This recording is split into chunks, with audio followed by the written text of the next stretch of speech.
পাগল হয়ে বিশ্বনবীকে খুঁজতে আরম্ভ করবে।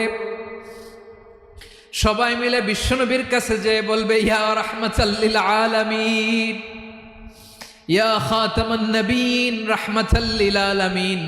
দেখেন আমাদের কি অবস্থা, কি কঠিন বিপদে আমরা আছি, দাঁড়াতে পারি না, সূর্যের আলোতে ঘেমে হয়রান। আজকে কেউ সুপারিশ করতে পারবে না। সব নবীরা অপারগতা স্বীকার করেছে, তারা বলেছে আপনি ছাড়া কেউ নাকি আল্লাহর সামনে দাঁড়াতে পারবেন না, আপনি একটু সুপারিশ করেন। বিশ্বনবী বলবেন, আসো আসো, আজকের দিনে আমি ছাড়া আল্লাহর সামনে কেউ দাঁড়াতে পারবে না।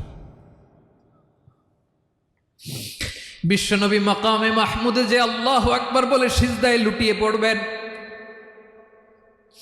আল্লাহ রাব্বুল আলামিন বিশ্বনবীকে এমন কিছু চমৎকার শব্দ শিখাবেন, ওই শব্দগুলো দিয়ে আল্লাহর প্রশংসা করে বিশ্বনবী কাঁদতে আরম্ভ করবেন। বিশ্বনবী এমন